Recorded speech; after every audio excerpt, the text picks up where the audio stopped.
सब चूहा जैसे तैसे भाग के बिल में चला आता है। बाल बच गया रे देवा। बिल्ला चूहे को खाकर उसका पैंट बिल में घुसा दिया। ये देखकर सब चूहा ब्लैक डे मानता है। सब चूहा परेशान होकर एक साइंटिस्ट चूहा को अपने घर बुलाता है। रोम रोम भाइयों। साइंटिस्ट चूहा अपने बैग से घंटी निकलता है और उसे बिल्ला के गले पर बांधने के लिए बोलता है। और चूहा घंटी ले आके बिल्ला का सर को ऊंचा करने लगा। तभी बिल्ला जाग गया। अबे कौन है बे तू?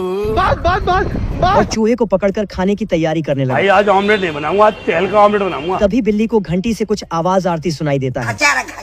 घंटी हटाते ही चूहा भाग कर आकर बिल्ला को। बिल्ला गले से भाला को निकाल दिया और चूहा बिल्ली की गले पर घंटी बांधने लगा।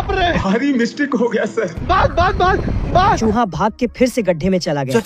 बिल्ला गड्ढे के ऊपर जाकर खड़ा हो गया। तभी चूहा नीचे से बिल्ली के गले पर घंटी बांध दिया। बिल्ला घंटी का आवाज करते करते साइड में चला गया और तभी चूहा बिल्ली की गले के अंदर घुस गया और बिल्ली की गले को घंटी समझकर बजाने लगा।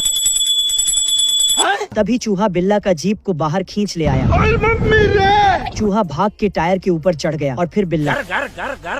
तभी चूहा बिल्ली को हथौड़े से मार दिया और बिल्ला बेहोश होकर गिर गया।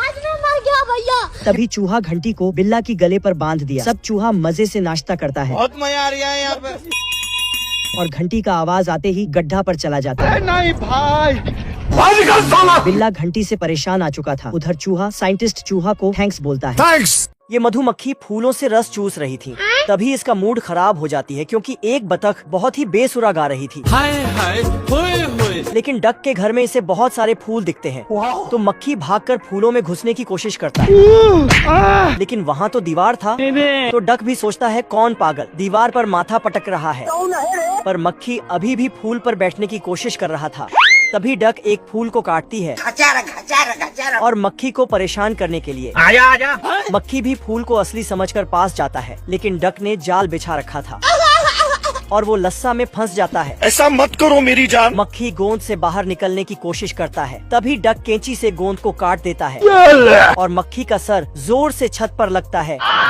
अब मक्खी को भी गुस्सा आ चुका था अब तू गया बेटा। और बतख के तरफ तेजी से भागता है। पर बतख तो उसे देखते ही साइड हो गई और मक्खी दोबारा से गोंद में चिपक जाता है। फिर बतख कपड़े को जोर जोर से हिलाने लगता है।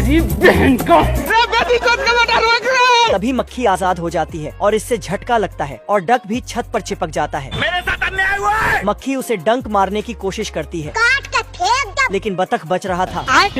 तो मक्खी अपने दोस्तों को आवाज लगाता है। ये क्या हो गया? अब बतख की खैर नहीं। सब्सक्राइब कर लो ऐसे ही फनी वीडियो देखने।